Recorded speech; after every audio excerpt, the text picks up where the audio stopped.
Hi, everybody. This is Bad Bubba Brewer, and you are listening to the Triple B Experience on Idiot Radio. Take it away, Mav. Hey, everybody. Nice intro, Bubba. Or should we do the hey here again like we did last week? Anyway, yes, welcome to the Triple B Experience. I'm one of your hosts, Mav.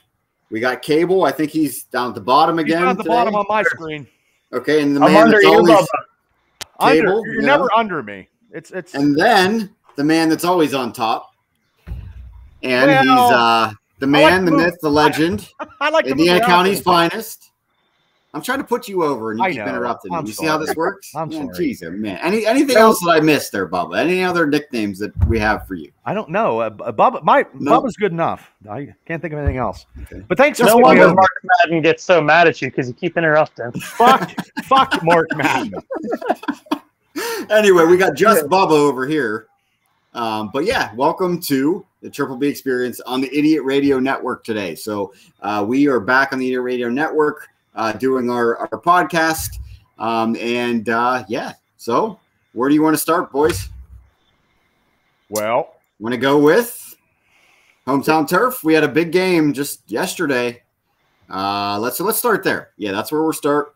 So our first segment we're going to go over is Hometown Turf. Obviously, Cable, sorry, but we're going to start with the Steelers versus the Bills. But actually, Bob, I'm going to get to you. But Okay. Cable, I got a question for you. All right. What did you think of Bubba's the Brew Crew review? I loved it. it's intense. I like the enthusiasm. I can't say that I agreed with the 3 stars of the game. Yeah, me either. You believe this guy? What the hell was he smoking? What did you Wait, do the was whole it game? for anything? I Is don't it know- the same game? What game were you watching? I was watching the Buffalo Steeler game. I gave you 3. I know, and I picks, and stole, I just handed them to you. Cam Sutton. I stole Sutton. I was so excited I couldn't remember half the goddamn players' names. I was so excited. Dude, honestly though, you hear him? I'm Bad Bubba Brewer. I'm the only person in the entire goddamn universe to pick the Steelers to win the Bills. Rah! Are you kidding me? We did prediction show just like a month ago, and I picked the Steelers I to know go you to the did. Bills. Well, hopefully when we do this, you'll be with me. But you couldn't make it yesterday, and I went on my own. I went rogue, and It's always trouble. I went so quick because I wanted to watch the other game, and then I was trying to clean the bar up because I don't have anybody over, but I was going to clean the bar up. That's what I was doing after. So your 3 How picks many- were Sutton. Mine was Sutton, Big Ben, and you got pissed off when I said Chris Boswell. But All right, well- listen to me. Listen, he had to kick on the road with a new long snapper and a new holder. That takes a lot of skill, people. It takes a lot of skill. And if he didn't get that 3 points, it could have made something at the end of that game be something that I didn't want to see. What was Well, your I mean, what what was was the the longest final kick? score? He had a 46-yard kick. The last kick was 46 yards. Okay, But so still- that's not terrible. Well, that's hey, in Buffalo, you never know. But All right. Well, Bubba doubled down on his picks. I was about to give him an out and say, Bubba, do you want to rethink your picks? But he doubled down, so. No, I when I pick something, I'm good. And there was Okay, other well- people. There was other people too. Oh yeah, Well- it was definitely a team effort. I would not say Ben simply because Leadership skills in a time where we needed leadership skills at the most. no, I don't disagree with you. I think Ben did okay in the second half. And actually the whole game reminded me of Ben when his first couple years. If he would have his legs back, like that would be just like right off of his first couple years season.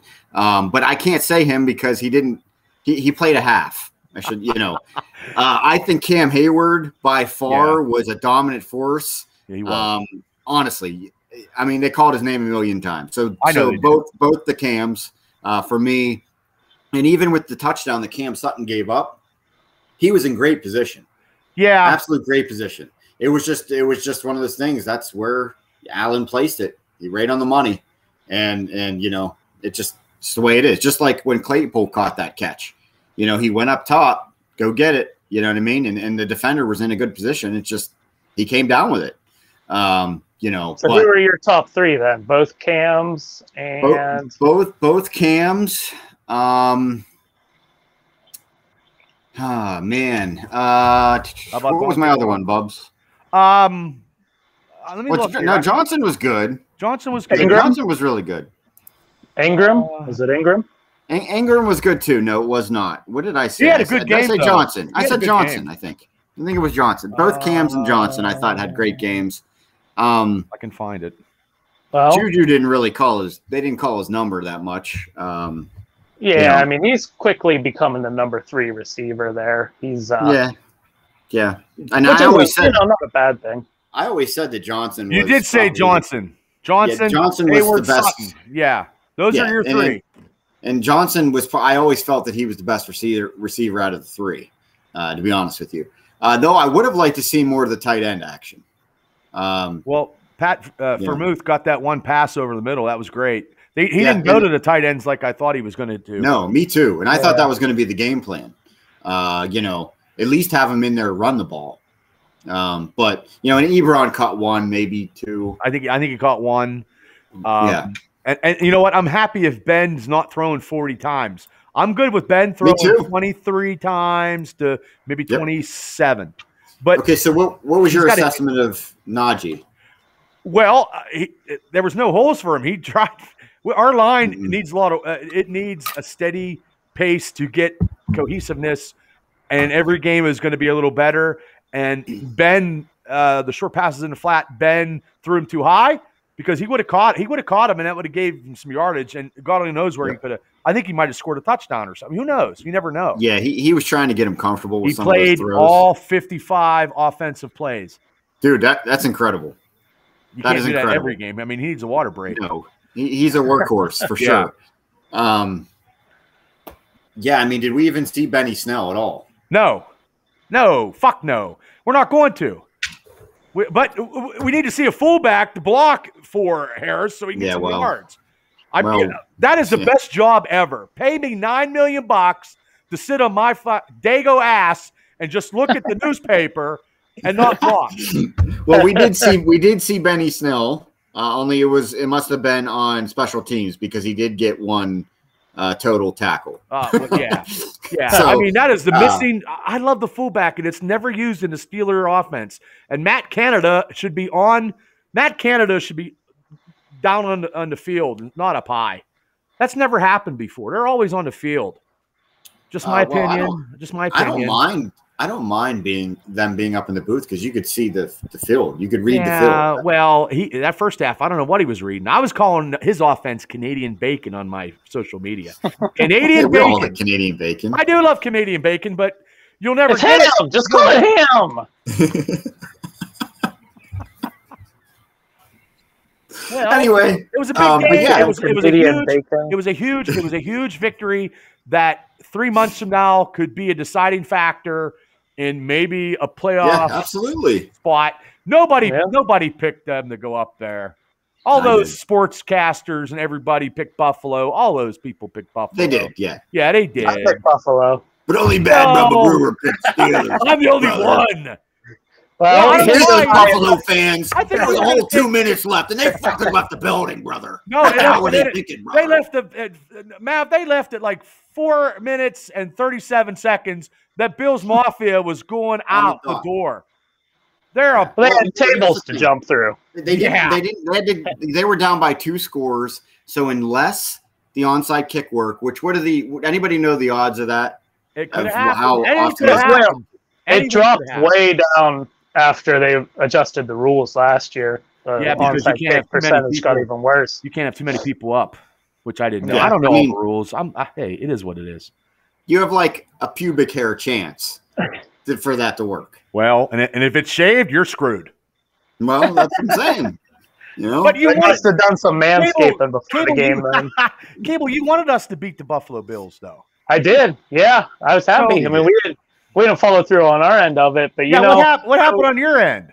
Well, let me touch on this real quick. Since I was already wrong about the outcome of the Buffalo game, here's something else I was wrong, at least on the first game of the year. Not that I'm an outsider looking in, but TJ Watt did not doing me any favors personality-wise with the whole holding out for the contract and wanting the money just because it's a status symbol. But boy, did he make it look worth it yesterday. But he took a pay. He told his agent F off. He walked in there and took $8 million off of his. But now there's rumors. Now there's rumors saying that didn't happen. Oh, rumors, schmoomers. Well, even that, he definitely that said came from Watt. That didn't happen. Well, he definitely said at one point that he wants to be the highest paid at his position. When I hear that from anybody, whether it's a Tom Brady or a Gronkowski or an Edelman or anybody, I don't like that because you're not making it. All three Patriots, of course. Yeah. Well, I'm saying that would piss me off even if it was somebody on my team because you're not making it about the team. You're making it about yourself, and you just want to be able to say you're the highest paid at your position. And I hate bullshit like that. But I hear you. I agree. Well, the way he played yesterday, I mean, he was everywhere. He had a strip sack. He had 2 sacks. He was a 4. Right. 3 total tackles. They were holding all the linebackers, and he was roaming. He was playing middle linebacker. Yeah. But they also did this years ago, if you guys remember, when Antonio Brown was the highest paid receiver at one time when he was with the Steelers, and then 2 days later he got bumped out of the pole position. So I mean, somebody else could. Yeah, somebody else is going to be. Yeah, absolutely. That never lasts long. Nothing but it's just ridiculous how it just keeps going up. Right. And up, and that's why it hurts the teams because, like you said, in another month it'll be somebody else, and somebody's going to want to outdo them. Yeah, sure. Go ahead and pay all that money at a linebacker. When you don't have money for the rest of the team, then you're screwed. Right. Well, unless that linebacker can score you touchdowns and throw touchdowns and kick Boswell field goals, because hey, Boswell, MVP of the game, brother. Remember a couple years ago? 3 field goals. He showed up and just did his goddamn job. And they were going to get him out, and that girl from IUP dumped him, and his game went all to shit because he was dating a girl from IUP. His game went all to shit. And his game went all to shit. I don't know. Maybe she was a lucky charm, but he couldn't hit a broadside of a barn door. And they wanted to get rid of him. Now he's very accurate, but also to have a new punter, which I like that punter. I mean, he had that one shank and went off the side of his foot, but hey, he's a big dude. I thought he was Byron Leftwich out there for a second when I first saw him. Right? Yeah, I know. I thought they brought him back. But anyway, at least Boswell didn't, smash a toilet paper dispenser in the sheets or something. So Jeffrey got me a championship in fantasy football. I always say that to him. But I mean, I'm happy. I'm happy with what we did up there. Nobody gave us. Yeah. I mean, we're good where we need to be because it's going to be every game is going to be doggy dog. It's every game. I don't care who we're playing. We could play some scrub team. It doesn't matter. We could play the worst team. Every game was going to be, because if we played the worst team, Tomlin doesn't have anybody ready. And then, oh, shit, there's a loss. And then I'm bitching like, yeah. Well, you noticed little Byron when he first got that really good punt. Because remember, they had really bad field position, right? Little Byron. Well, anyway, he got that really good punt. He probably put him inside it was like, maybe it was, because they were really far back. So it could have been within the 20, I think. It might even been within the 30, but as far as they were pinned back, it was a really damn good punt. Well, they showed Tomlin, they cut to him on the sideline. He had a smile on his face, like you're happier than a pig eating shit. I swear to God. He gambled. Yeah, well, yeah, he did. Well, I thought special teams. That kid has a leg. As big as he is, he should be able to. Boom, 85. Yeah, he should be able to kick it out of the stadium. But that first play, when they ran it like 75 yards, I was like, holy shit. Yeah. I was like, special teams is, and then they get that block punt, and I jumped out of my couch. I was like, I was screaming. I was like, woo, but. I'd love to be a fly on the wall. The last 6 minutes I was pacing around the bar because I get antsy. But I mean, that punter for Buffalo just signed a $5 million contract and pretty much cost them, you know what I mean? It's been a long time since the Steelers blocked the punt. Yeah. I just had a epiphany. Let's get a couple cameras and set them up in Bubba's bar and live stream him watching the games. Don't tempt me. No, sometimes I'm real quiet. Son of a bitch! You got how many views on his rant after the game?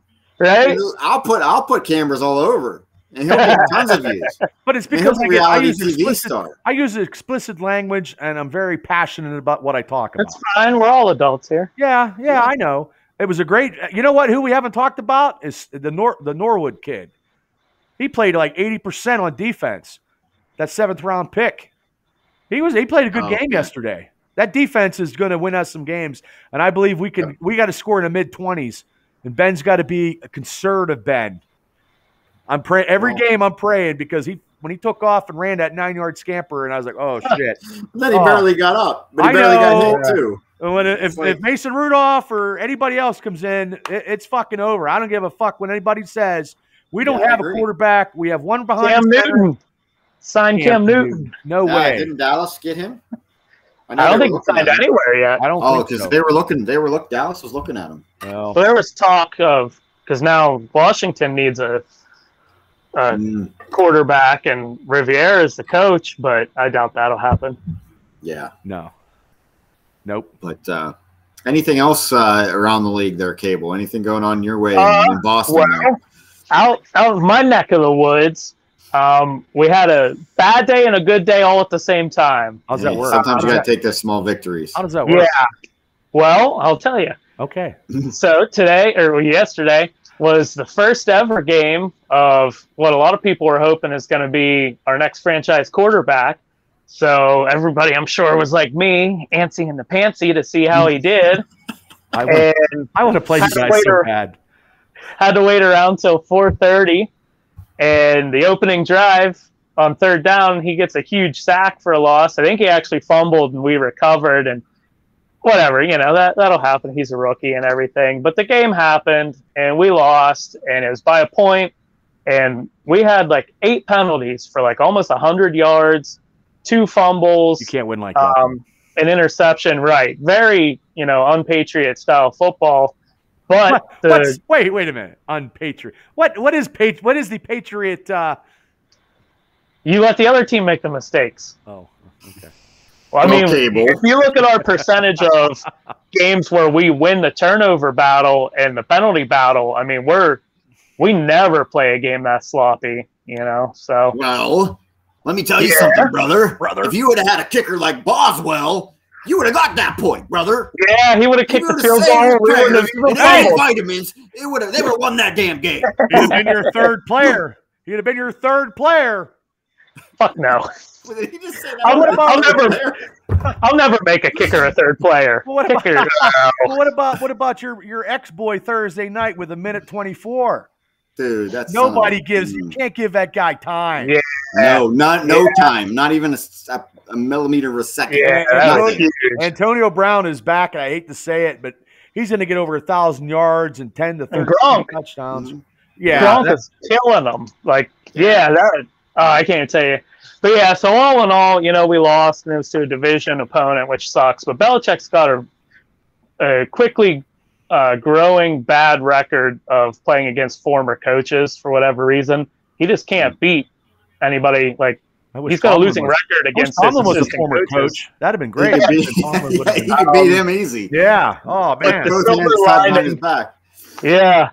The silver lining is, maybe we have the QB for the future. He had a really good showing. He did have 1 interception, but I mean, his completion percentage, the amount of throws, he had a really good first game for a rookie. So we'll see how it goes. We're off to the Jets next week, so that should be a good bounce back game, I'm sure. Oh yeah.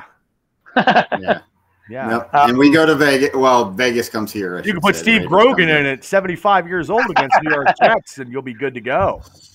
Yeah, I think he's still an option. It probably is. But it was an interesting day. But all in all, the NFL in general was a real interesting day. With the turnover for quarterbacks in new places was huge. And there were some guys that just balled out big time yesterday, like Tyrod Taylor for Houston.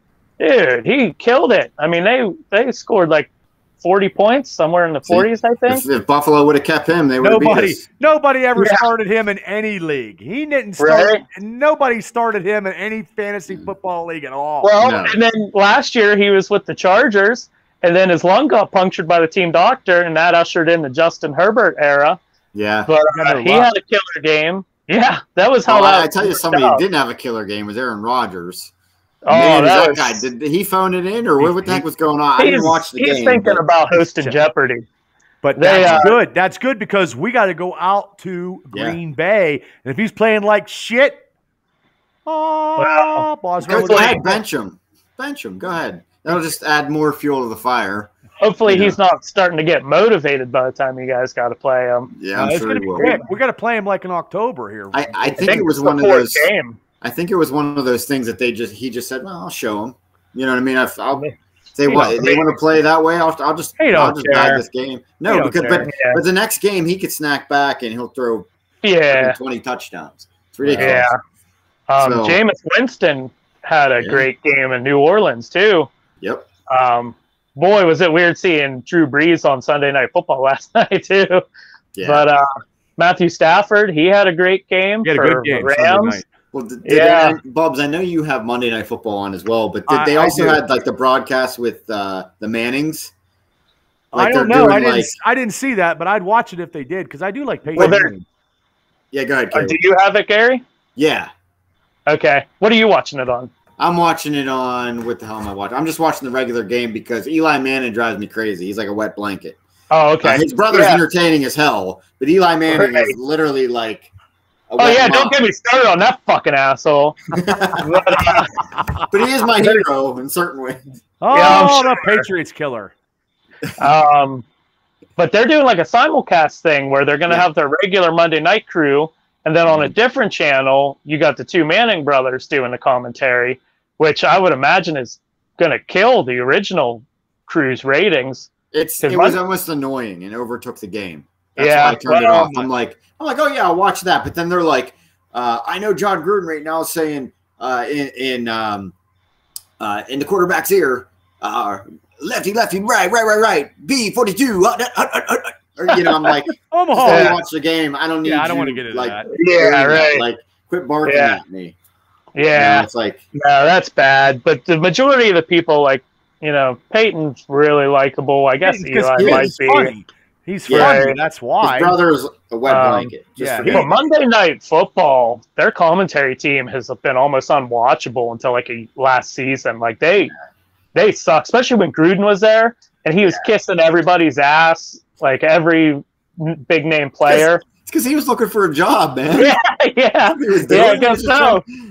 And then they had the Booger Mobile where.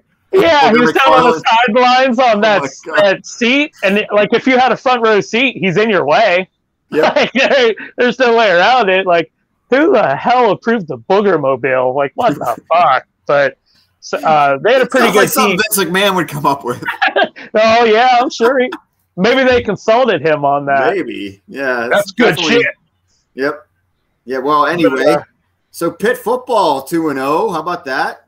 2 in a row. Look at them go. They hung in there to beat Tennessee, 41-34. So it basically Kenny came down to Pickard, the last man. drive. When you're a 5-year senior, you could do whatever you want.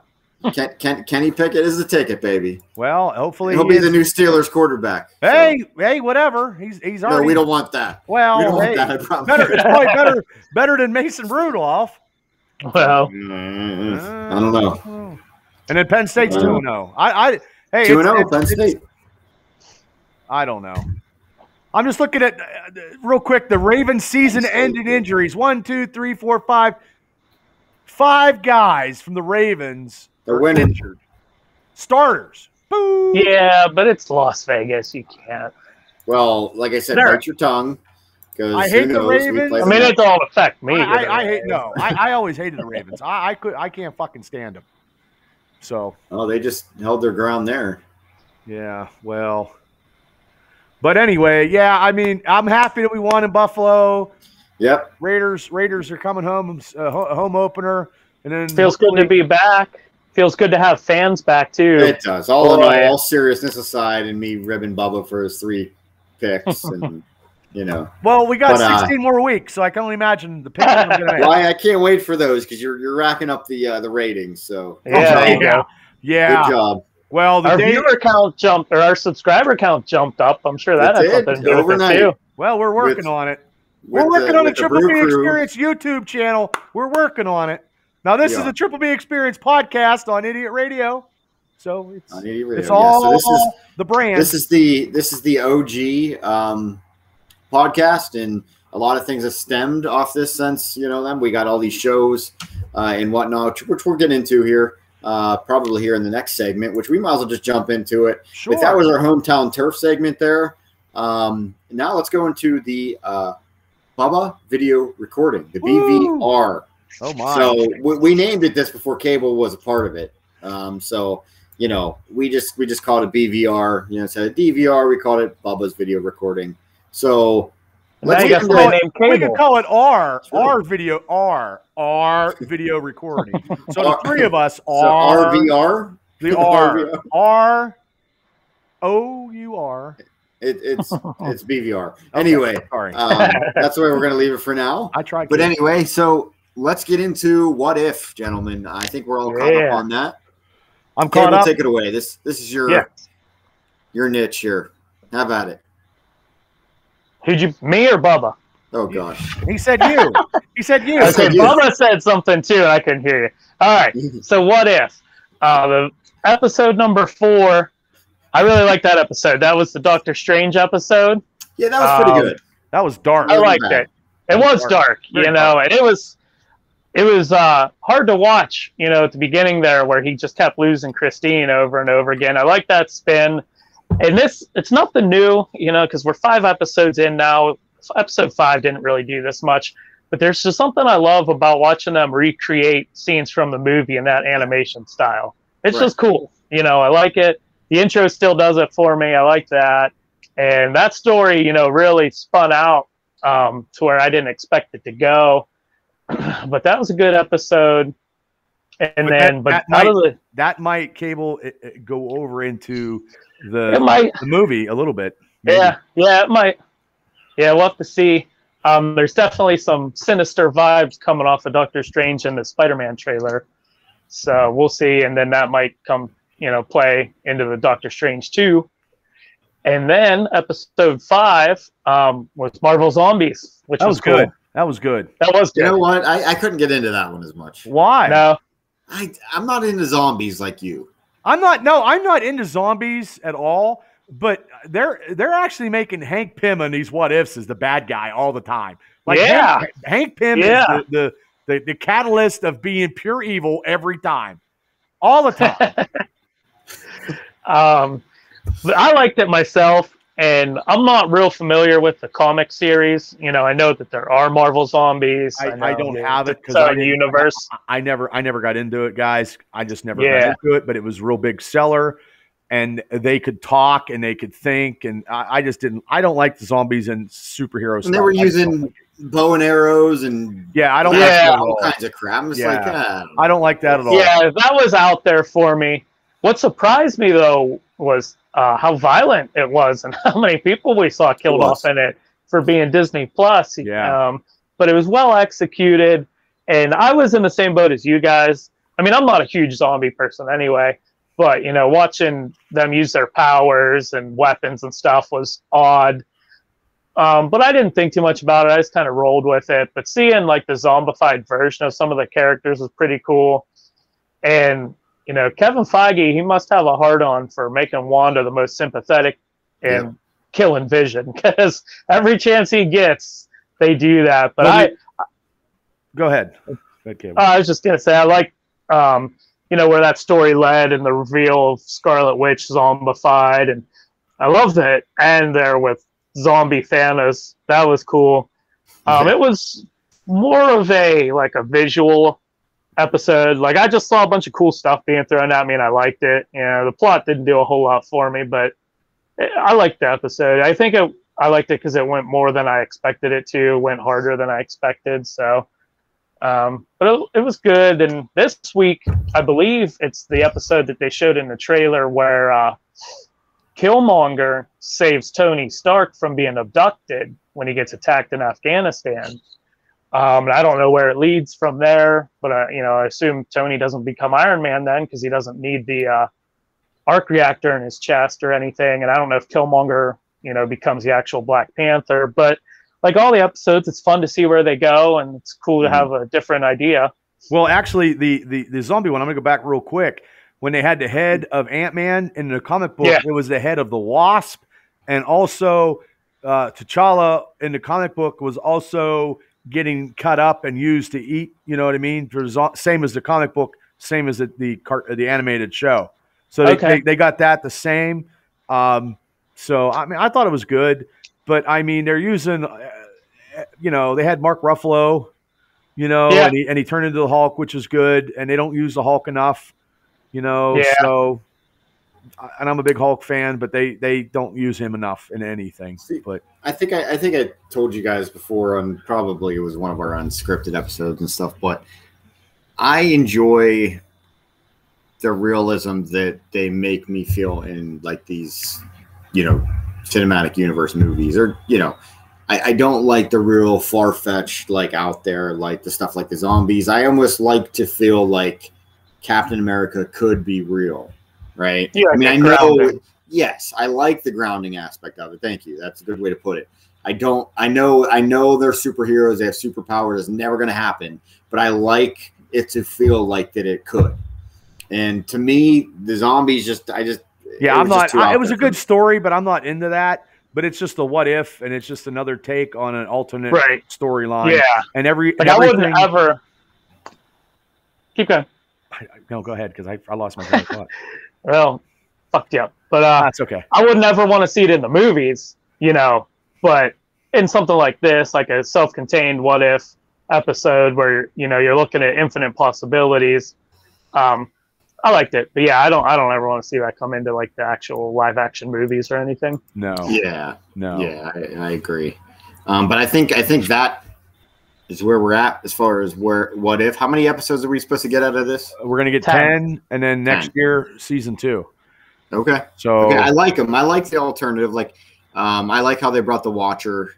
And like I said, I know he was in the intro, but, he's been in, what was it? The Doctor Strange episode he was in. Yeah. Yeah, because he can't do anything. He's just an observer, and he can't do anything. He's not supposed to do anything. He can't do nothing. And if he does, it's all fucked up. But sometimes in the comic book, he has crossed the line a little bit. Yeah, I'm sure he will in the show by the time it's over. Also, be like, hey guys, this is enough of your bullshit. And then that's pretty much what he does. Yeah. Until he gets killed. Yeah. But so that leads into the next part. Exactly, and I see you. I think you must have posed your figures back there accordingly, and I'm assuming you want to talk about. Something you just hot off the press did a reaction for. So, Cable, why don't you listen to that? All right. So, another new trailer. I love the pace of these trailers coming out, and it's a good one. Yeah, it's a good one. Trailer reaction should be up on the Triple B YouTube channel here sometime. It'll be up tonight. I swear to God, it'll be up before I go to sleep. Well, cool. We know you don't mess around, so we know it'll be up. Some people think I do, but it'll be up tonight. Yeah, you'll be good to go. It'll be up tonight, people. Check that out. This is Monday night. Depending on when this comes out, it probably was up a week or two prior. But this is Monday. Monday night. It'll be out Monday night. Monday 13th. Your trailer stuff is actually very. I don't watch anything until you do your trailers, and that's when I watch them. If you're cutting a trailer thing, so I want to watch it because. Appreciate it, guys. Which I have not watched the Hawkeye one yet. I was waiting. I have not either. And I'll watch it probably tonight. Bubba will get it out tonight, so I'll watch it then. And then I'll go back and rewatch the trailer without you. Now, let me ask you a question, Cable. Since you did it, thumbs up. That's all you got to tell me. Okay, I'm not gonna because I love Hawkeye as a character. Yeah, Hawkeye is a big character that just does not get his just rewards. He's huge in the comic book stuff. Oh yeah, absolutely. I mean, he's one of the earliest Avengers. Yeah. I got into this in my reaction video, but I have like a base level excitement for anything Disney Marvel Studios puts out. Like, I just know it's going to be at least good, so I have this excitement that I always have when they announce a project. Like, I don't doubt them really ever. So it's just a matter of how much am I going to like it, and right. I like Jeremy Renner's portrayal of Hawkeye, and he's a stalwart for the Marvel Comics universe. And I believe there's some of the art in the trailer and things where it looks like this show is going to be kind of based around Hawkeye's probably best comic run, Matt Fraction comic book run from a few years back. I don't know a whole lot about it, but it's regarded as like the best story that they've ever done. That's when he was training. That's when he was training Kate Bishop. And Okay. Echo. Echo is supposedly in this because they get their first taste of a Native American individual, and she's working for the Kingpin in the comic books. So, like I said before, if the Kingpin comes into this show, it will be the Kingpin from the Daredevil series, and he's the best villain, I believe. Him and Loki are neck and neck. Yeah. Okay. Well, did he lose his hearing in that comic book run? Well, it all depends because they do have an old man Hawkeye. Well, yeah. So I mean, it all depends. And is that where he lost his hearing? I don't know offhand. So okay. They might. Well, in the trailer, it's a holiday show. They said it during Christmas. Yeah. So like Rockefeller Center has the Christmas tree. It's snowing, which it comes out. They did have a date attached to it, and it's November 24th. So that works out good with the holiday season. I believe that's before the book of Boba Fett. Yeah. And before Spider-Man. Yeah. And it's only like 10 days after Eternals comes out, I'm pretty sure. Everything's tied together. But it looks really solid. You knew going into it was going to be more like grounded, like you'll probably like it, Mav, like Falcon Winter Soldier. You knew it was going to be an action, more street, not cosmic power stuff, more street. Right. Mm-hmm. And Marvel Knights kind of stuff. I threw this out in the trailer reaction. This might get me kicked off the show. I don't know how you feel. This is a very, very divisive topic. Well, you didn't put the Road Warriors on your trailer, did you? Or no, but probably the Young Bucks. Not yet. It looks like Die Hard. Like it looks like Shane Black. I was going to say I was going to mention that it's like a Christmas movie, like Die Hard. I like Die Hard. Okay, so here's where you guys kick me off the show. I will argue with anybody that Die Hard's not a Christmas movie. It's not. Okay. No, you're fine. That's a big thing. That's a big argument. It was people during have. Christmas, but it wasn't a Christmas movie. Right. Is the spirit of exactly. Santa. You don't see like It's a Wonderful Life. Saint Nick. Yeah. There's no. But anyway. There's nothing. Yeah. Can I just hold your thought there, Cable? Okay, because we just mentioned something that I just pops into my head when I was doing the editing for the Unscripted last week. We were talking about the Young Bucks. Of course, we did, our pose and stuff like that to antagonize Bubba. He cut it off. He cut the recording before that even happened. Did I? Bubba. Yeah. So it wasn't me. It wasn't me in the editing. He hit the stop record button right when we did it. Oh, I didn't. You heel. I didn't. Oh my God. I didn't. I don't know. What a heel. I'm a hell of an editor. But anyway, are you the same guy that cut Minoru Suzuki's music off during his entrance? No. All right. Well, did you guys hear about that? I heard about that. We'll get into that on Attacking the Map. Go ahead, Cable. Go ahead. Sorry. So the trailer looks great. It's got the humor that we've come to get accustomed to with Marvel properties. The action looks really good. Kate Bishop is played by Haley Steinfeld, which she was in the Bumblebee movie. I never even seen that movie. It's good. I recommend it. And I'm not over the moon about Transformers. She was in that. She was in True Grit years ago. Like she's been in a few things, and she just stands out big time in this trailer. But there's a really cool part where you see Hawkeye with some of his family, and he sees this news report on which they cut this trailer. Like it jumps a lot, so there's a lot to take in. And it's kind of short. It's only like a minute something. Oh, is that it? Somebody is running around in his Ronin suit from Endgame. Like they completely reference that. That's Echo. All vigilante style. I bet that's Echo. Well, the way the trailer's cut, it makes it seem like it's Kate Bishop because he unmasks her. She's trying to be a vigilante. Okay. And she's getting beat up by a couple street toughs. And she's not doing very good. Yeah. He saves her and unmasks her. Now, the way they cut it, she might not have the Ronin suit on, but it seemed like it. Uh-huh. It could be a little bit of trickery. And then she knows him right away. She's like, "Oh, you're Hawkeye." And he's like, "Well, who are you?" He's really? Like, "Oh, you're Hawkeye." Like, yeah. He's on because they don't have secret identities in the Marvel, in the MCU. No, I'd rather have him the mask on, but that's me. I like the purple. I like the little purple figure. That's what I always think of him. Yeah. I got Ronin from Endgame, the comic version. Yeah, the MCU version. I was never happy about that, but that's what. So she introduces herself as somebody that a lot of people consider the best archer in the world, and they show this like her shooting a bow and arrow, and Hawkeye goes, "Are you one of those people?" And she goes, "Yeah." So like the humor is pretty good. They seem like a really good pair together.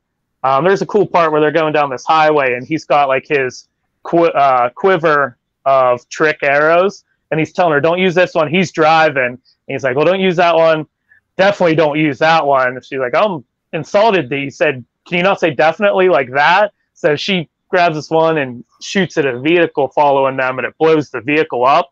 She's like, "That's not the most dangerous one you have in there." And he just kind of makes a face, but seems like it's a good pairing. They seem to have chemistry together. Don't really know what the plot's about. Vera Farmiga's in it, which she's a big actress. She's been in quite a few things. But it looks good. I was happy about it. And it'll be out tonight. And tonight I'm gonna. Yeah. You got me interested in it. I mean, it's all. I always watch them all the time, but Well, I'm not over the moon about Hawkeye. Just I don't dislike him or anything, and it's not even Jeremy Renner. It's just in general. He's a cool character, but I don't. They can make him such a cool character. He is just a notch below in the comic books as a leader behind Captain America. Yeah, when he did his West Coast Avenger run, it was phenomenal. But, the trailer did a good job of getting me excited for the show, and that's the great thing about these shows too. Is like Hawkeye was probably never going to get a movie. But now you're going to get like a little bit of a deep dive into his character and stuff. I wouldn't have minded seeing a movie with him. I wouldn't have minded it, but I always liked him. Yeah. Well, they got this phase coming. They got this next phase coming soon, and they need to start churning stuff out because there's really not too much on TV besides the Walt Disney shows and the Marvel stuff.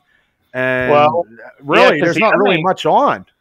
The Emmys are next week, I think, or the week after that, and it's starting to come out. And like WandaVision already won a bunch of Emmys. That came out. Mandalorian won a bunch of Emmys. Yeah, they won more than a couple. Yeah, because there's really not. I mean, I don't watch anything on regular TV. I mean, I still watch a lot of wrestling, but I mean, I haven't been watching a movie here and there. I've been watching more the Disney Plus stuff with the Marvel stuff. And doing the rate they're turning them out is great because Hawkeye will be the next one. I mean, I did see Shang-Chi, but we'll talk about that later. That's the only movie I went to see. Yeah.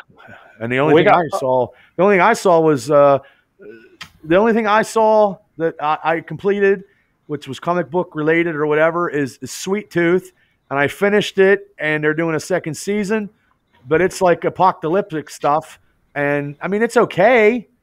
But it's nothing to write home about. Netflix stuff just doesn't. The only thing that Netflix show is Cobra Kai season 4 and Stranger Things. Other than that, I could get rid of my Netflix. Yeah, Netflix is very unimpressive right now. Yeah. Cable. Anything else you're watching lately? Well, every week I'm going to plug Ted Lasso because I think it's one of the best TV shows out there. So there's that. Okay. And then that's on Apple, right? Apple. Yeah. I don't get that. It's only $5 a month, so and they have they have a Jason Momoa show on there, but it all adds up. Once you have so many. Yeah. I did watch Don't Breathe too. Is that any good? Didn't really care for it. That's the guy from Avatar. Yeah, Stephen Lang. That's the guy from Crime Story. Which Avatar? There's supposed to be 5 more of them coming out or something. It's like when? Avatar, when are they coming out? Avatar is like Dances with Wolves in space. It's exactly what it is. Yeah. But I really liked the first Don't Breathe. I thought it was a really cool original idea, and there were some twists and turns in there. Is that the same character in the first movie and the second movie? Yeah. Oh, okay. Is it a horror movie? You guys didn't see either of them then? No, First one, I mean? Is it a horror movie? It's like a thriller suspense. Okay. Real quick, Stephen Lang's blind. He's a vet. He came back from war, and he lives in Detroit, and he's sitting on this pile of money, but he's blind. He's like a hermit. He lives alone. So like these hoodlums. Does he bet on Detroit Lion games? I would hope not. No, because he's got money, so he can't. He bet against him. That's how he got rich. Yeah, right. So these hoodlums, it's like a urban legend about all this money he has. So they decide to break in, and they break in, and they're sneaking around the house because they know he's blind. Well, he figures out that somebody's in there, and he actually, because he was a SEAL, he was a Navy SEAL at one point. He disarms the one guy and shoots him with his own gun, just takes him out, and then he thinks that's it, so he's dragging the body out, and he trips over shoes, and he starts like counting them with his hands, and he realizes that there's more people in the house. Well, they walked in, they didn't know it's like a trap, like all the windows are barred, like they can't get out now, so they're trying to play Marco Polo basically around the house, like not make any sounds, and he knows they're in there, but he can't find them, and he turns the lights out at one point, so it's like a level playing field. And then you find out how many hours are in these movies? They What's like that? 2 hours? 2 Yeah, hours long? I think so, roughly. Yeah. So the whole movie, he's just trying to kill people in his house. The whole movie. Not the whole movie. No, they go into the basement. And you find out like he was sympathetic, and then you find out he's got this freezer or something, or he's got a woman chained up in the basement. Before that. Yeah, before they got there. Oh, a little kinky shit. Well, dude, I was surprised. Wow, so he's crazy. So he's like he's a bad guy. Hill.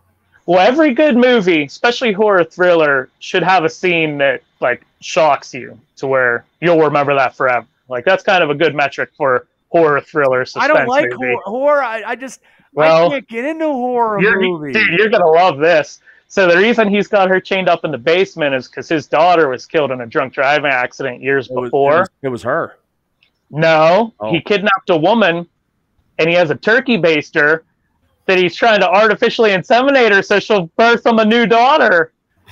And so they start trying to break her out. What the? And then he kills everybody except for the one girl that was one of the people breaking in.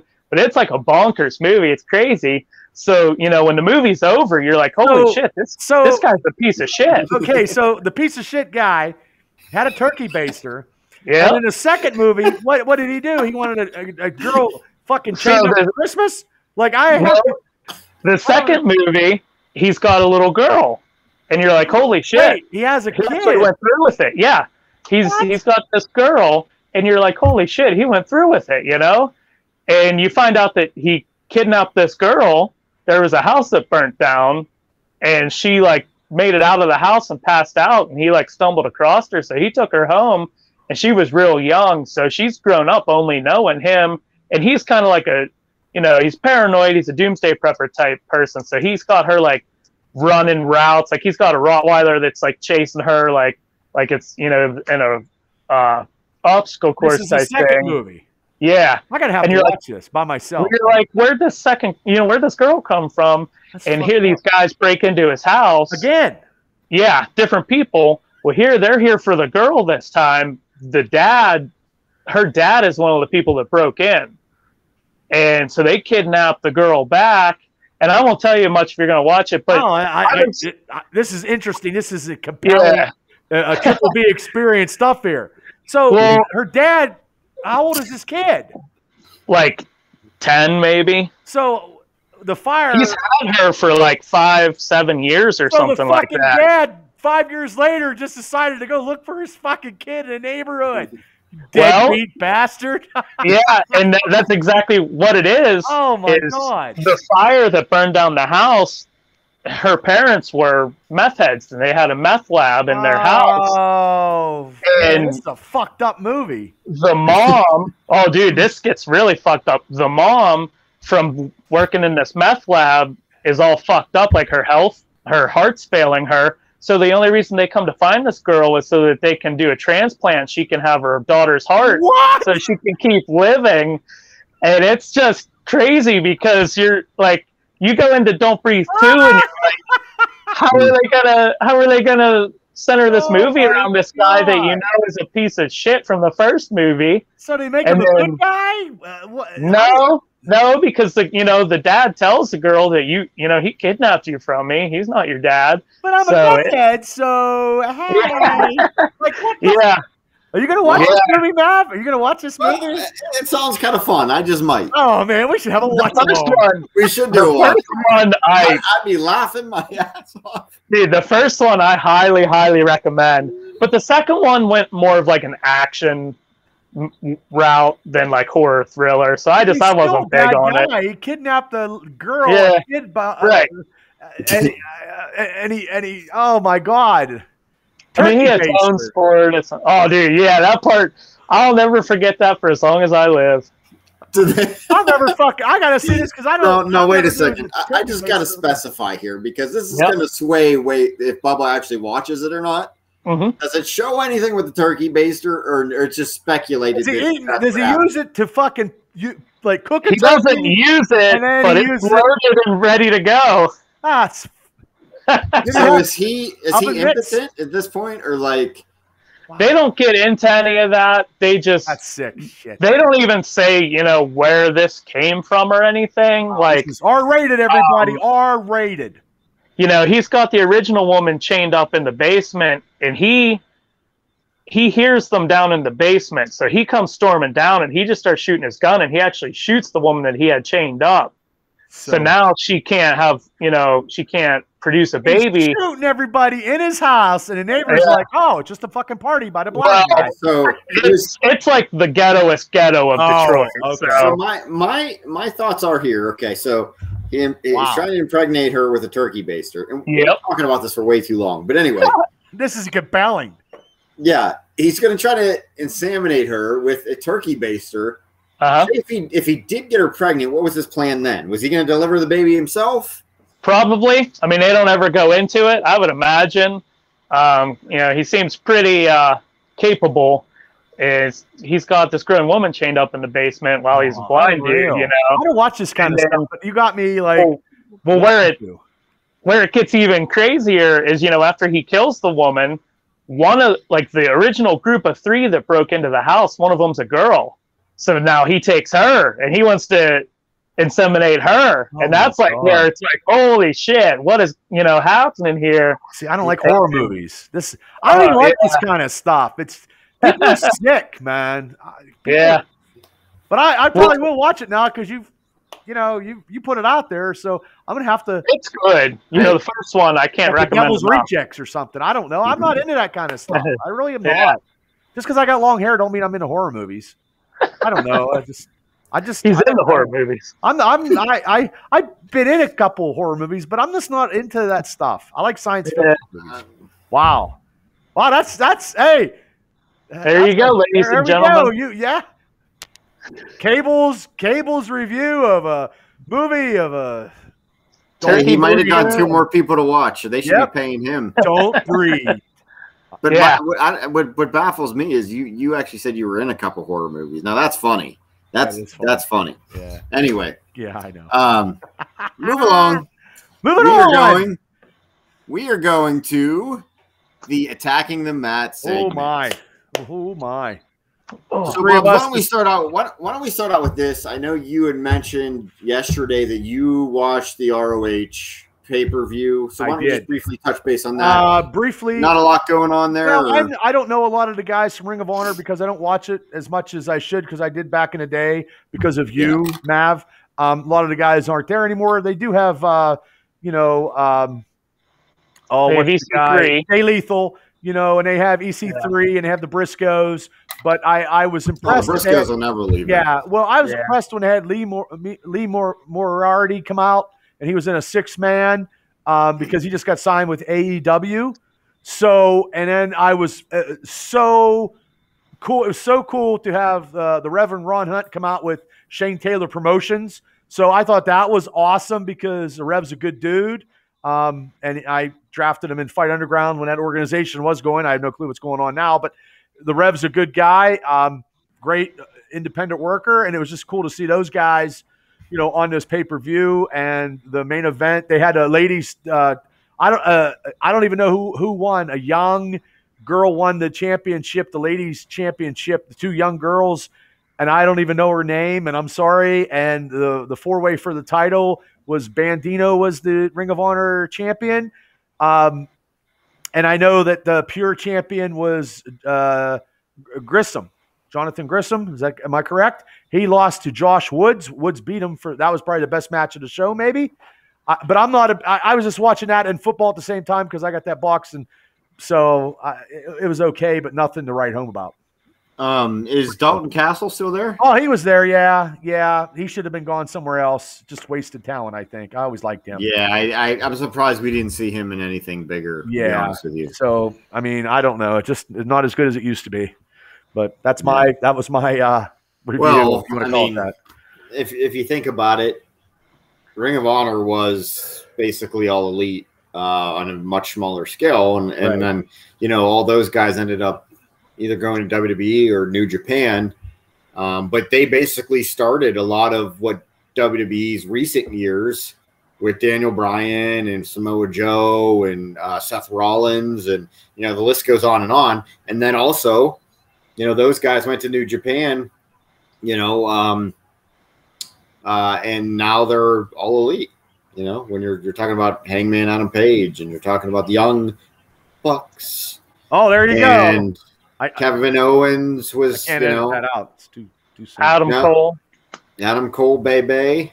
Yeah. So I mean, it was okay. I mean, if it had been a Steeler game, it would have been a Steeler game. But I did watch. I just had it on. And it was okay. Well, Cable and I used to absolutely love Ring of Honor. I know you guys especially did. in the days when Punk was there and Bryan Danielson and Dude, that trilogy of matches Punk and Joe had together. Holy shit. That's I don't know if you know this, Bubba, but Punk and Joe have this famous trilogy of matches they did in Ring of Honor. Oh yeah, I've seen one maybe. Okay, yeah, they did the 2 time limit draws, hour-long time limit draws that led to the third one. I think the third one ended in a draw, and then they went into overtime. And then Punk, he had a couple of Iron Man. Well, I think I know the one was the Iron Man ladder match with Chris Hero, which was an amazing. I mean, God, that guy worked for hours. Yeah, Hero was good. The Summer of Punk storyline that they did with him and John Cena is a complete repackage of the Summer of Punk storyline they did when he signed his WWE contract and left Ring of Honor.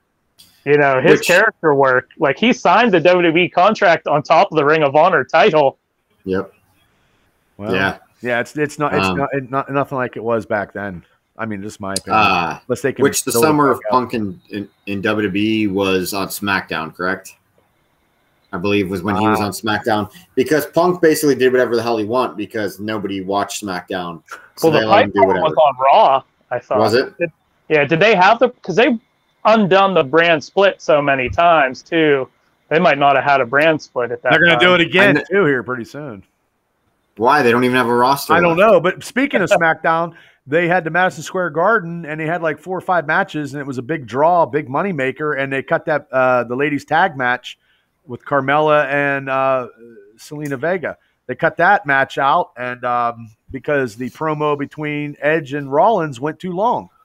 So, and they're just shooting stuff on the fly because, I mean, we're shooting this show right now on Monday, and none of us are watching Monday Night Raw because we're watching football. And Cable, you said that Big E's going to win the title tonight, and none of us care. None of us give a fuck. Right. I mean, he might not, but that's rumblings. He's supposed to be at Raw tonight, and he's got the contract. And WWE is scrambling right now to come up with newsworthy stuff to compete with AEW.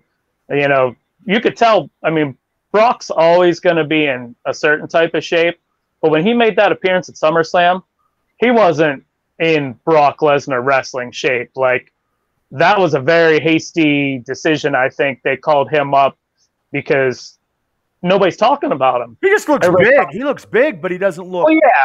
I mean, maybe it's his haircut. You know what it is? It's the beard and the hair, the facial hair and the beard. He looks like a freaking onion. He looks like a Viking, an onion. And I guess he's got the baggy clothes on, so you can't see. But it just screams that the only person they could bring in that would be noteworthy that still wants to work with them, with Lesnar, and they must have offered him. There's nobody. Everybody that wants to go is going to go to Tony Khan's organization.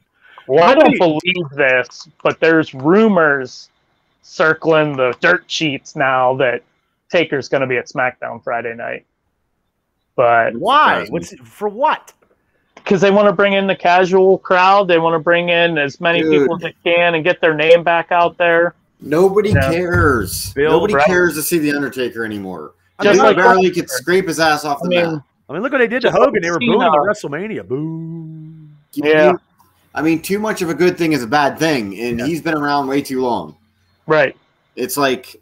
Yeah, he's kind of squandered his legacy. I mean, he'll always have a legacy, and he'll always be The Undertaker. That's because Vince calls him up, breaks the glass, and got The Undertaker phone. And he even said that. Yeah. Yep. Taker even said that in that one... I think it was with oh my god podcast. Was it that one or was it the one with the guy from MMA? Why can't I think of his name right now? Who? Joe Rogan. Joe Rogan. He went on there and he revealed a lot of stuff too. But yeah, one of the shows he said that he wants to be done, but Vince will talk him into coming back every once in a while as a favor because he needs them. That product just doesn't. Look, I know it's great, and people are like, "Don't shit on this company because this company's good." Everybody, whatever. But look, if I'm a paying consumer, I'm going and paying for AEW. I am not going to pay for WWE because last time that we go, I see more commercials. I don't see anything. So why pay money? I don't have like 6 kids around me to go buy merchandise. So it's not worth it. Wrestling is going to be good when both brands are competitive. Right? I agree. However, WWE is not even competitive at this point in my eyes. I'm not watching it. I don't care to watch it.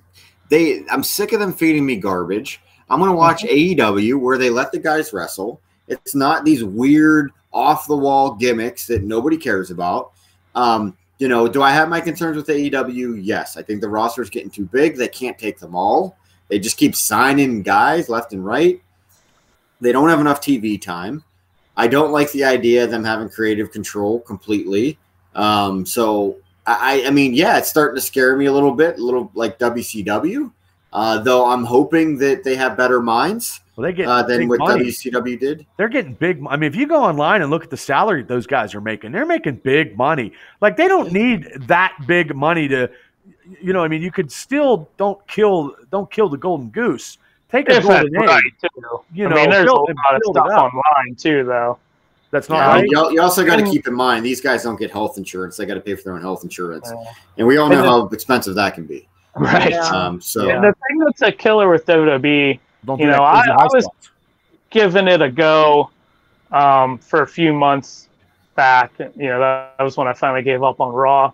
But there was legitimately, you would watch Raw for like a month, and Raw was almost the exact same match every week. Yep. They would do the same guys in the same match. That was their idea of telling a story. Was, well, this happened this week, so you guys are going to wrestle again the next week because of what happened. Like, they wouldn't change anything. It was. How many times have we seen Brock Lesnar versus Roman Reigns? A lot. And you're to tell me. I think honestly 8. You're to tell me that that's supposed to draw me in and suck my attention to WWE. Well, the thing is, though, too, remember when NXT was NXT was the thing for me, and that's not even – they killed that. They're killing that. Those takeovers were better than the WWE pay-per-views. Absolutely. And then I think that's where AEW was like, well, we're just going to – and then when they had that, Wednesday night thing, and then Vince is like, well, AEW, got better ratings and we're moving to a different night. And I thought it was good stuff on both parts. Like, I thought I thought it was good. It was more entertaining than SmackDown and Raw. But I mean, I hate that we're shitting on it all the time. But like I said, I'm a consumer now. I'm not a right, and it's I'm what I want to pay for because we care. I mean, we want the product to be good. We'd love to turn every wrestling show on and it be a banger and everything awesome. But we're just not getting that right now. No, and I want both brands to be successful because that's what's going to make wrestling great. I and it kills me to say this, and I've said this a million times. You know, it kills me that WWE is as bad as it is, but Vince is too out of touch with reality. He does not care what anybody. And like I said, I don't need total fan service all the time. I don't. No. But my goodness, you were so off the beaten path. You were so in left field. No. He's not even left field. He never even made it into the stadium at this point. He's not getting tickets. He's not getting tickets. He's out there. I don't know where his mind is. He probably gave Triple H a fucking heart attack. I'm telling you, that was not genetic at all. I don't care what anybody says. Yeah, he changes his thing. Like I listened to a show, maybe 3 weeks, not a recent something to wrestle with Pritchard, but Pritchard was, because Conrad was busting his chops about, well, when you go to the hometown, why did you have Trish Stratus lose in the hometown? Well, you don't always win in your hometown. He was making a cut to me about AEW, because if you're in your hometown of AEW now, then you go over. He's like, you don't go over every time. The WWE is a worldwide brand. Just because they're at the hometown of a wrestler doesn't mean they're supposed to win. But they never win either. No. They go out of their way to make the hometown talent lose. Like, it's a complete opposite. It's not a middle ground. And like what Gary is saying with, Vince being so out of touch, for years now, Vince, if you make it on your own, if you get over on your own, you're screwed. You just, so that's a death nail in the coffin. Like, just like you, Bubs, said on Unscripted last week, they don't want any indie guys, right? No, they don't. They want these guys. They want to bring them in that are completely raw, untrained. Yep. You know what I mean? So that's what he wants. He wants to build guys. Yeah. He wants. No. I'm telling you, that's not going to work. No, he's building these guys up right now. He's going to 2 to 3 months from now, he's going to put these guys on NXT. Like this Steiner's kid, they already got names for him. Those guys, they don't even know how to put a fucking ring together. They look great and they're looking in shape. But they haven't done anything. That's why the product sucks, because they don't. Be terrible. They care too much about looks. And how long have they been bringing Hollywood writers in? For a decade now? Longer? Too much bullshit.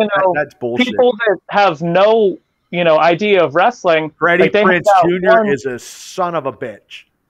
Steve Austin chased him out of there. Good. Austin should have stunned the shit out of him. Did you ever hear that story? No. Oh, yeah. This was when Austin was on Tough Enough. And there was, a female competitor. And she said, well, I'm doing this to support my daughter, and I'm doing this, to be a good mom and be able to support my daughter. And Austin looked at her and he goes, that's bullshit. And he goes, you think I got to be dad of the year or you think I got to be the best wrestler by being dad of the year? He said, this life you're not a good parent doing this life. He said, that's just horse shit. And apparently Freddie Prinze Jr. got so mad about that he went to Vince and he said, I'm done, and he left. Well, good. He was a producer for SmackDown at that point. Well, and was Austin lying? No, you're on the road 300 some days a year. Like, dude, you're married to Buffy the Vampire Slayer. Just stay at home, shut your mouth, and do your voice for the rebels of Star Wars, because he thinks that guy don't know shit. Yeah, but he's making more money than me. But hey, whatever. Well, there was that story a couple months ago where they brought in that female writer, and somebody asked her, and she didn't know who the champ was. Nope. She'd never watched wrestling a day in her life. And it's like, how? Yeah. Well, the thing of it is, they can't rely on old dogs either, because Pritchard's killing it. Right now. I'm not saying in a good way. No, he's not killing it. There you go. You want Undertaker? Yeah, that's what Pritchard. And I don't even know how I don't know how he could do the podcast with Conrad, because Conrad's got all his eggs in AEW, and he's probably, you know what I mean. Because Conrad's gone soft with that podcast. If you listen to it now compared to when it first came out, it's not even good. It's not even good. It's all softball stuff. He don't really push him because they were on the network there for a real quick spin. Yep. Right. But, I mean, I totally agree, Gary. You can't keep bringing in the same people, but I guarantee you WWE isn't even looking for anybody that, has any kind of wrestling, ever watched it or gave a shit. And that's one thing that I think, I have good faith in AEW is you look at all the EVPs and stuff like Cody, Young Bucks, Kenny Omega, they have enough control. They understand that they're a wrestling company. They don't want to be but I like the entertainment. storylines. The storylines, some of the storylines are close, and I like that. I want to right. be But that's wrestling's had storylines for 40 years now. That's not. I know. I'm not saying you can't have one without the other, but you just can't have too much, and that's all WWE wants to do is be. Vince doesn't want to be a wrestling company. He wants to be a TV show. Well, you see, now he banned all these words. He banned all these words. He can't fucking do a house show. He's been doing that forever, too. I mean, come on, man. What the fuck? You seriously just lay up at night and say, I'm going to ban this word, I'm going to ban this word. I think I'm going to ban, like, air. The word air will be banned from WWE. Like, you're not allowed to sneeze around him. Well, he's fucked up. Did you ever hear that story? Yeah, I heard that story. I didn't hear that one. Yeah, he doesn't. I know about the smoking, but he looks at sneezing as a weakness because you can't control it.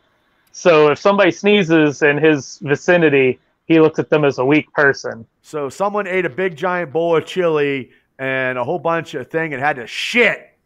And it happens, man. He likes shit. That's good shit. Yeah, he likes that kind of stuff. Only good shit, deranged. Yeah. But AEW, like we always say, and it's not like we're bashing one. We just want to see good stuff. AEW right now is the only TV stuff that I have to watch live. I have to because I don't have a DVR, but I want to watch it live. I don't want to watch it. And they're not perfect. Like Gary said, he pointed out a lot of worryful things. Like, I don't know if this is true or not, but I heard that they sunk a boatload of money into this upcoming video game. Like, however much money TNT gave them in their first deal, like 70% of it went towards this video game because they're all big video gamers, and the game still hasn't come out yet. Like, I'll never. Well, that was probably Tony's allowance just for a month. So. Well, yeah, right. But and then they're licensing all these songs and stuff. But I think I think they're not going to make too many huge mistakes that are going to sink them. Like, they're catching a lot of heat for this Minoru Suzuki thing right now. Why? What's going on? I didn't catch that. Well, when he came out last week, this is so ridiculous, but there's like a lot of big New Japan fans that are like triggered and seething on Twitter about this. But apparently his theme music got cut off early. Oh my God. On his way out to the ring, and there's like a sing-along part of it, and the fans didn't get to sing along. And then, of course, Moxley went over, and the match was so short. So now they're saying that AEW like super disrespected Suzuki, and apparently they're working it into a storyline now, which is great. And Lance Archer. Yeah, right. So whatever, they made a mistake. They didn't book him great. Whatever. He took the finish wrong. And I don't know who said this, but somebody said that him and Moxley called for the match. They called to end it themselves in the ring. Like, they made that call. Yeah. But however you want to look at it, I don't think it's as big a deal as people are making it out to be. But maybe the match, didn't go great. Now they're taking that and making it into a storyline, which is what they need to do. Era used to do. You would get, life gives you lemons, you make lemonade instead of this super polished product where everything has to be pinpoint perfect. And so just like the whole explosion ring. They made they busted their own chops on that. Yeah, they made fun of themselves. Yeah. The thing is, Heyman's big things back when he ran ECW, he was like, don't try and hide the mistakes, like put them out there, do something with them. Just like I said on Unscripted last week, that Punk was tweeting out stuff like the FTW hat from the gym. He's like, only 3 people in the entire world would wear this or even leave it in a gym. And I knew right there that's where they were moving him in that direction of that storyline. I don't like them doing that, but whatever.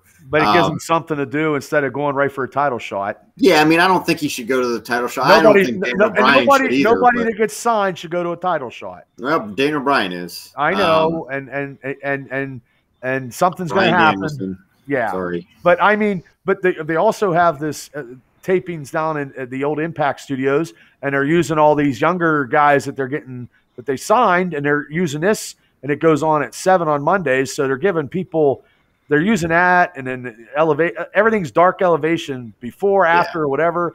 but they got all this YouTube stuff, but YouTube stuff's not getting them any fucking revenue. You know, No, but it's keeping the guys busy, and it's if you watch it, work. And he gets them polished. It'll polish them, right? Because they put some big name guys on, like Moxley will show up every once in a while, but it's mostly people that could use the reps in the ring and the time, the mat time. So even that's smart. And there was a great match on there on tonight's Dark. There was a great match. So good that I can't even remember the guys' names. I feel like an ass about that.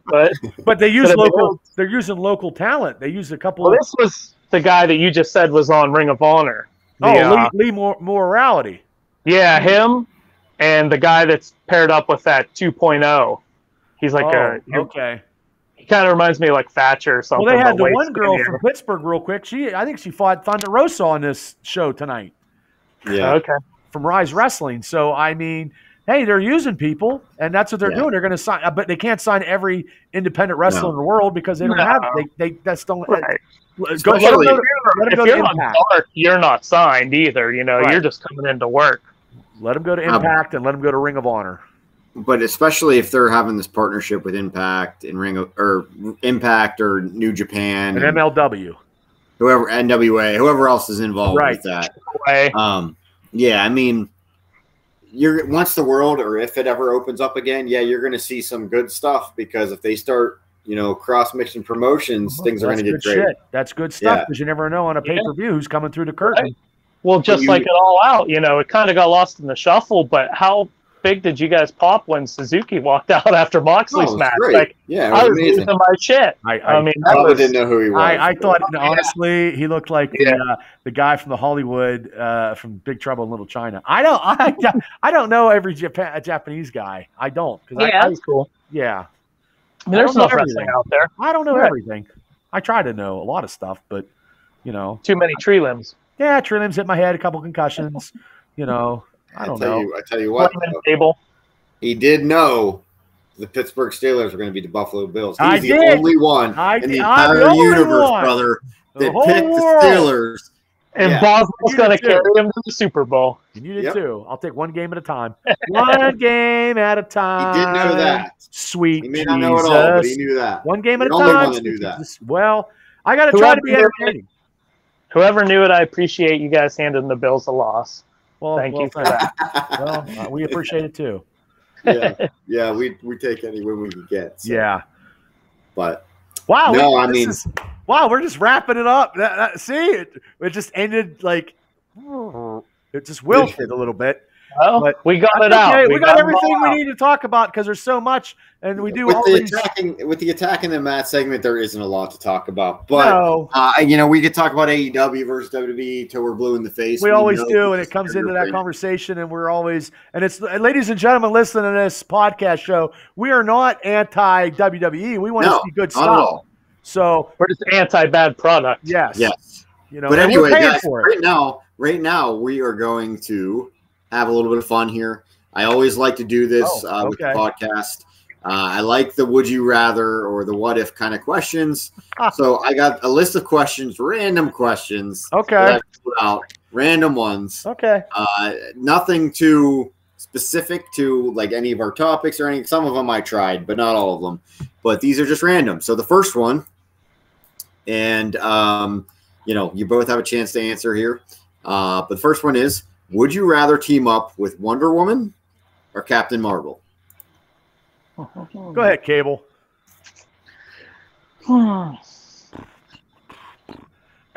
Team up as in how? I was actually just thinking that. Oh, okay. Both of them at the same time? Yeah, I'm always. You're going to disappoint one, you might as well disappoint the other. Oh, that's a good question. I mean, I love you guys. I really do. I got my answer. I know what I'm going to do. Well, you go ahead. I know who I'm going to tag up with. I'm not doing anybody. I'm just going to tag up. I'm going with Wonder Woman. Okay. Because she's a better character than Captain Marvel to me. Even in comics?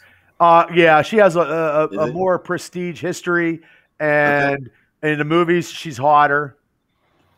And I liked Wonder Woman. You like blondes, though. You like blondes. I love blondes, and I'm gonna marry one upstairs. But I don't like Captain Marvel in the comics, and I don't like Brie Larson because she's just a snooty bitch. So I'm just going with all that, and I like Wonder Woman. Why do I feel like somehow this is gonna tie into Britt Baker? I was just gonna say he's getting worked again. Here we go. He's working us. No. I can't wait till she wrestles Tessa Blanchard or Charlotte Flair. I can't wait one of those days. And she'll go. She'll be able to go. I promise you. What is it? B or C? I don't even know. D. DMD. Yeah, D.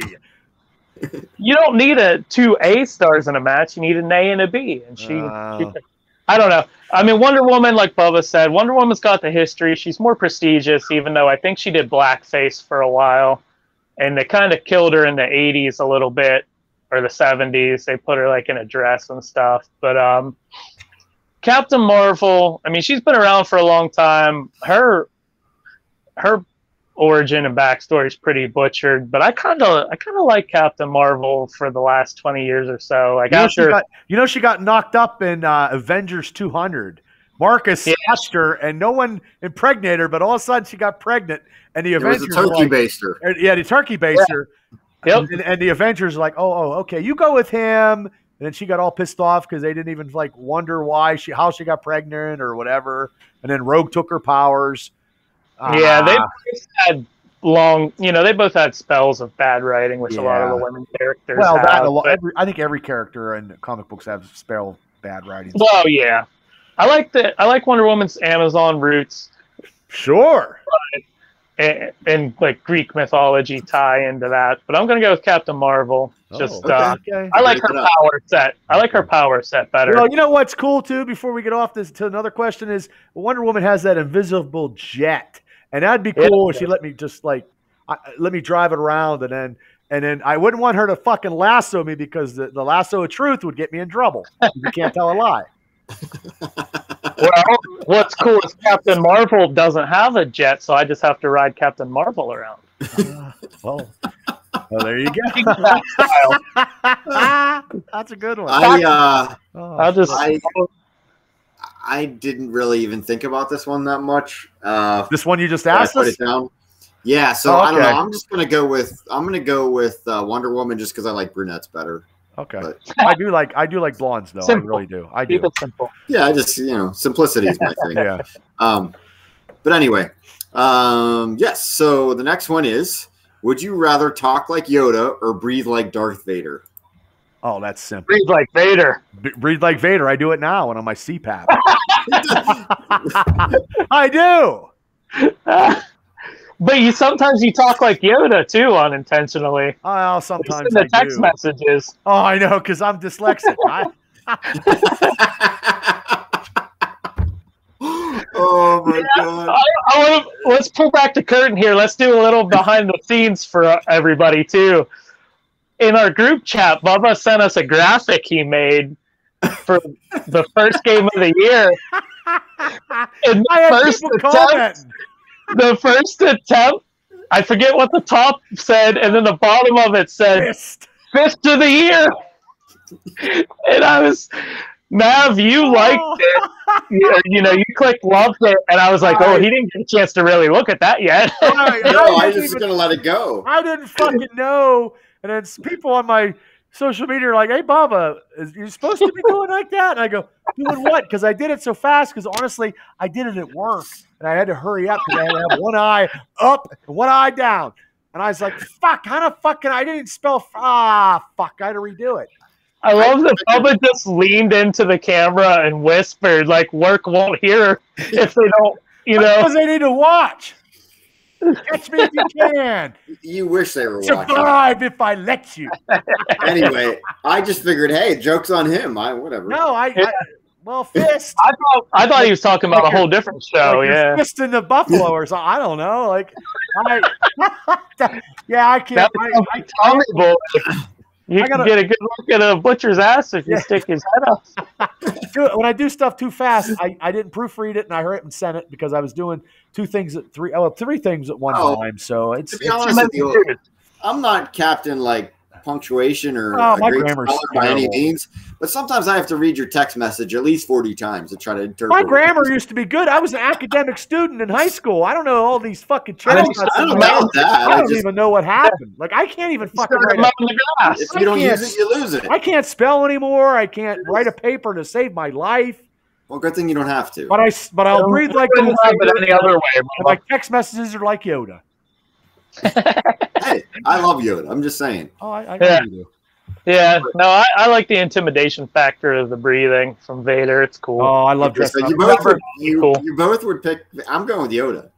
Yeah? Oh, okay. Yeah, I'm going with Yoda. So, okay. Next one. This is just a complete random one, okay?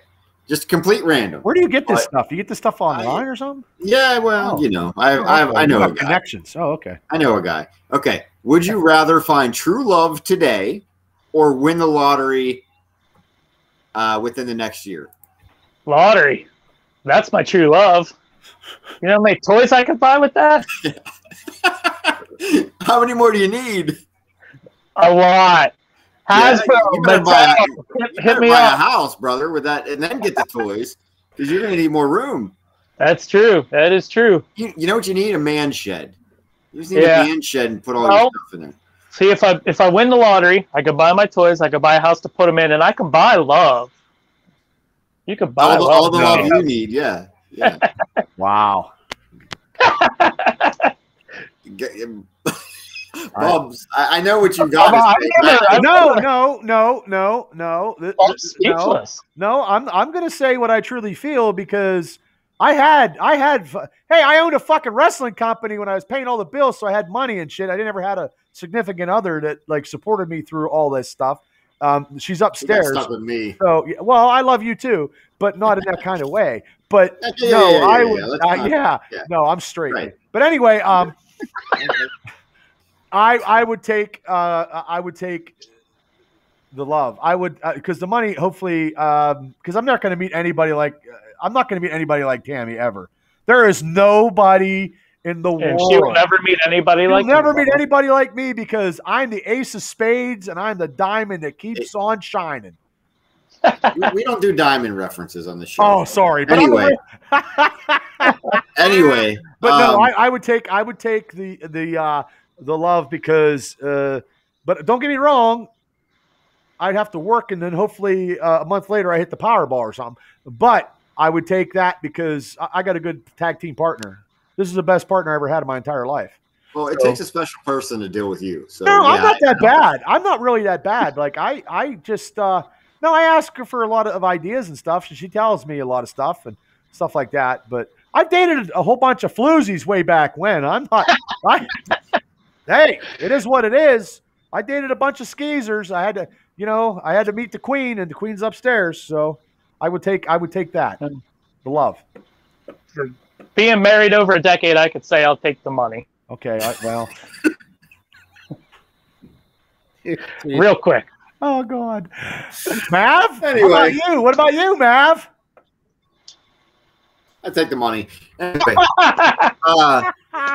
next. That is why we were the first ever 6-man tag champs. Great minds think alike. All right. Anyway, this next one's fun. Okay.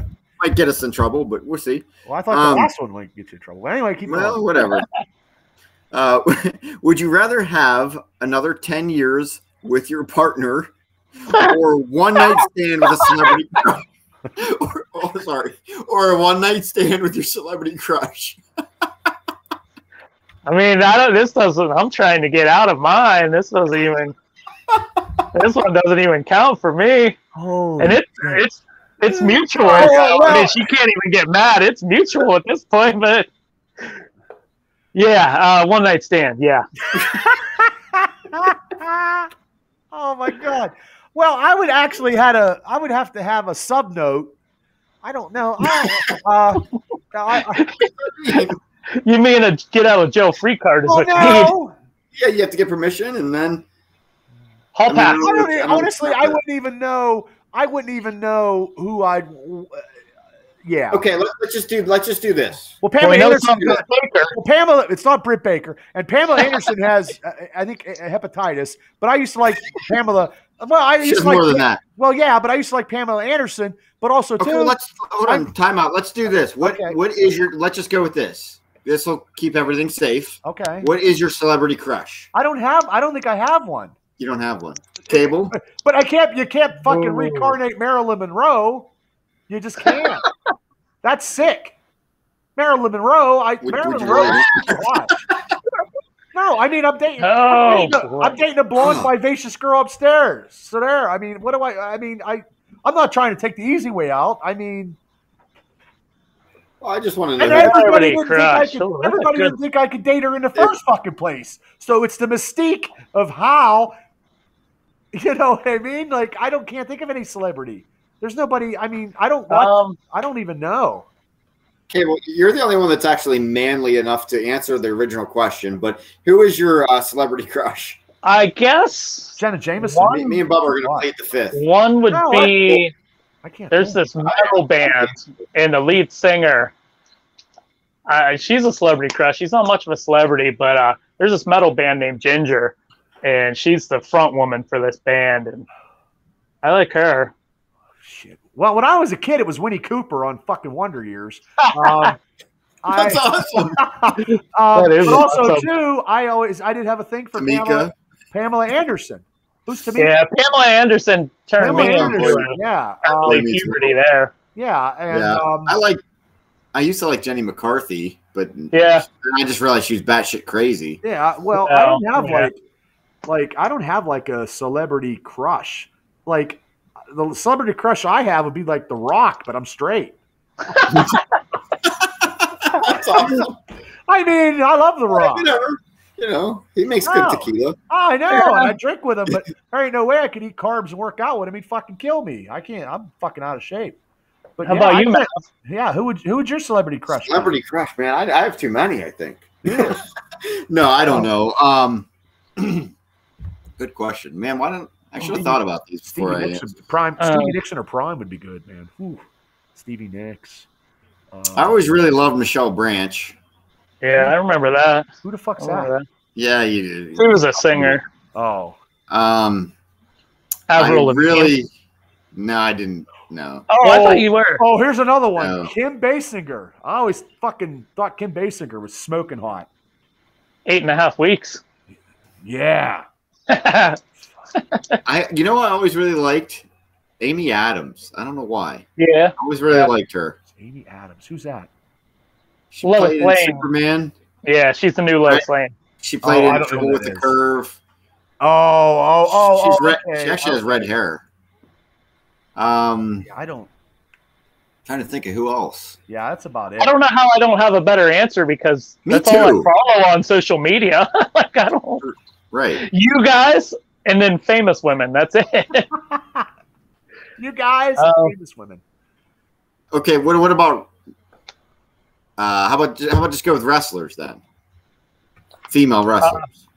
Well, Britt Baker, Sasha Banks. Trish Stratus for me. Oh, Trish was my Cable. You know I like Trish, man. Yeah. That was my girl. Yeah.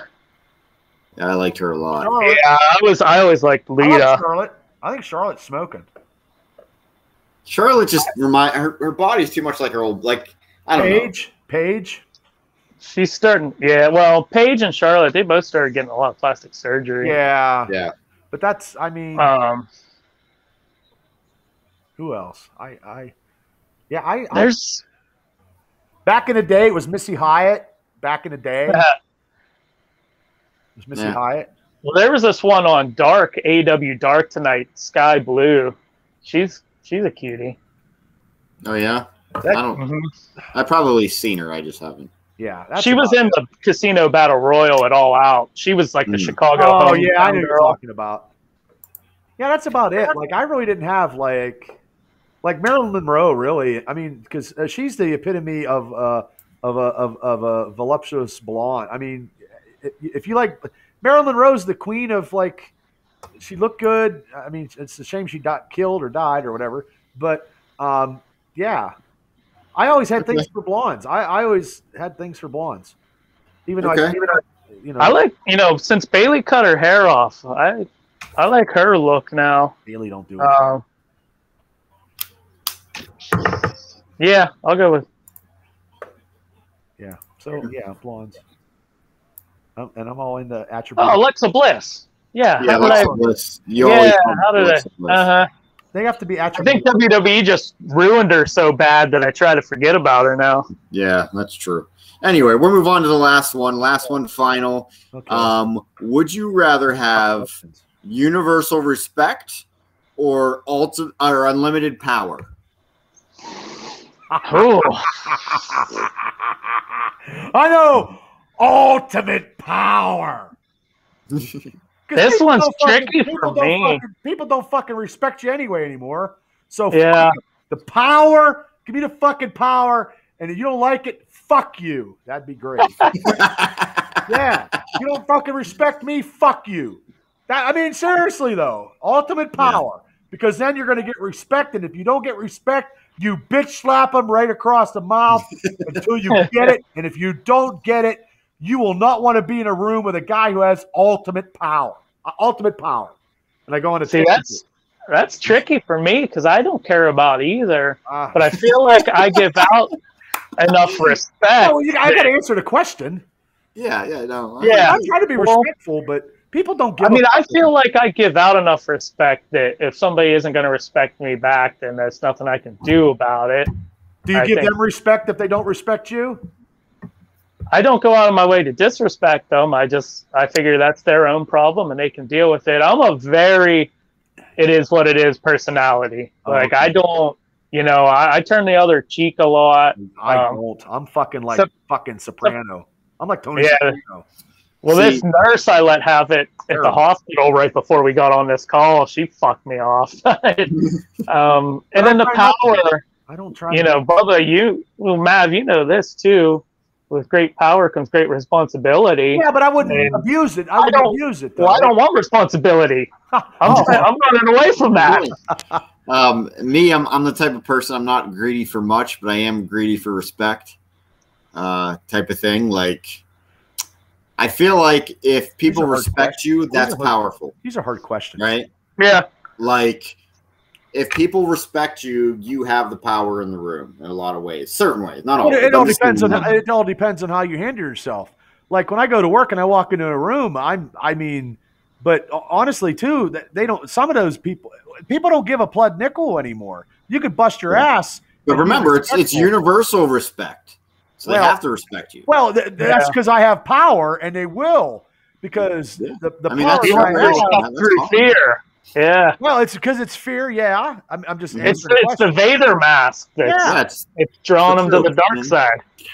Like if you don't do what I hate it when I tell somebody, and then people fuck with you. So all you got to. I wish I had.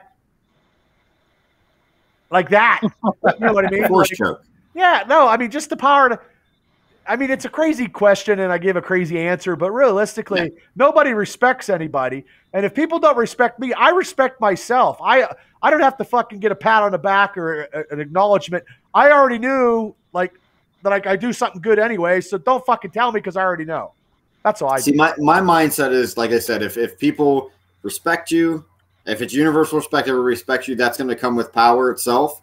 It's going to come with more money. Because they're going to expect you enough to take your opinion, advice, maybe promotion, whatever, right? Right. Like if you're universally respected, I took a different approach, but I understand yours completely, Bubs. Well, the Cable, I know where you're coming from because I know exactly who you are. I've known you for most of my life, so that is a complete. It is. We could debate, and it's what yeah. But I think people. I'm well respected, but there's some people that don't. But those people, no offense, as I look into the camera, there's some people I wouldn't invite to my fucking house for a fucking barbecue. I don't give a shit who they are. Like, there's people in high power that treat people like shit. I don't treat people like shit. That shit. mean he's not going to invite us? I'll invite you guys. But I When he treat him looked into the I treat him camera? accordingly. Why do you think he's trying to tell us he has all these weddings in November and we can't come over to the Triple B Yeah. Bar and Grill to I watch? do. I'm not lying. Yeah, because it was the first weekend, and then we'll buy the pay-per-view from the second weekend. It's like, oh, I got something on the second weekend now. I know. I do. We might have a banquet where she works. It's and Hold your day planner up to the camera, Bubba. I don't have. It's upstairs. He's not that organized, brother. I am organized. I know when I'm working. I know when I'm working for a whole year. I have a planner at work. It's in my lunchbox. I know when I'm working, so I can take off. Yeah, I do. But yeah, so yeah, I mean, respect and power, everything is whatever. You know what I mean? I look, if I was such a fucking asshole, I'd be single. That's how I look at stuff now. And the dog in the house would not come and meet me at the door every night when I come home from work. Well, that's how I look at it. Animals are the best judge of character. Yeah, that's right. They or you got to smell like a pork chop, and they just. I am Italian. That's probably like meatball. Meatball, yeah. Mm-hmm. Anyway, gentlemen, Bob, you got anything to plug before we get out of here? Well, we're just plugging the Triple B Experience YouTube channel. We're getting a lot of followers. We got a lot of shows, and just hit like, share, subscribe. Come on, people. I'm going to keep plugging it every day till I die. Join the revolution, right? The brand, the three of us. The three of the brand. What do you got, my man? I'm Chevy Chase out of the Three Amigos. I'm following Bubba's lead. Check us out on everything we got going on. A lot of content on the YouTube channel, our social media and everything. And, you know, maybe after the weather, whatever the opposite of weather breaking is, and we get into the bad weather, we'll be able to pump even more content out because we'll be all stuck inside and it'll be too shitty to go outside. So you out there won't have anything to do. So come check out all our content. Exactly. Well, I just want to say to you both, you gentlemen, you're doing a phenomenal job pumping out the content, videos, all that good stuff. So keep it up. But yes, as these two gentlemen already said, head over to our YouTube channel and hit the sub button, as the cool kids say. Subscribe, like, share. We're on Facebook, Instagram, Twitter. Please head over there and like all that. And share and subscribe. And interact. We're pumping out a ton of content. Any comments on YouTube? I'm coming back with another comment, thanking them or engaging with people. So, you want to fight with me on Twitter? At me about Die Hard, about whatever. I don't care. I thought it was a Christmas movie. Yes, go fight with Caleb about the Christmas movie Die Hard. It's a movie that takes place during Christmas. Exactly. There's no spirit of Christmas in it. And I can't wait to see the movie about a turkey baster guy. I can't wait. I just want to talk something real quick. Big week for me with the Four Chord Music Festival. A buddy of mine puts it on. It's a complete DIY music festival that he does. It's the 7th year running now. The headliner is Rise Against this year. We have the U's, State Champs, 4 Years Strong, Eternal Boy, Lookout Loretta. We got a bunch. There's a ton of bands on the bill. So that is going to keep us busy this week. But it's this Friday. Doing it this weekend? Yeah, it's this Friday. You have like a thing that I could put on social media and plug it up? Okay, send me something. Yeah, absolutely. Okay. Awesome. So if anybody's interested in any of that, it's at the Washington Wild Thing Stadium out here in Washington, PA. So just busy week with that stuff, but I just wanted to plug that real quick. So gentlemen, good work. And this is also on Idiot Radio Network. And thanks, Todd, for putting this on there and putting it out there. So, okay, everybody. I don't think it'll make it out in time, but while we're all here together, happy birthday. 2 days here. We got a member of the team taking another hit. And thank you for remembering mine, unlike I did yours. So I apologize. Happy birthday. Happy birthday to you. Oh, but you can at least sing the Elvis. Marilyn Monroe. He's doing Marilyn Monroe. He is a little bit seductive. Yeah. Well, I try to be. Okay, guys. Thank you. Happy birthday, Nav, early. Cable, great stuff on the trailers. We'll keep plugging it out, people.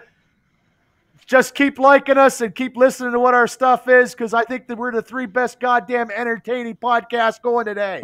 Thank you. Night, everybody. Good night.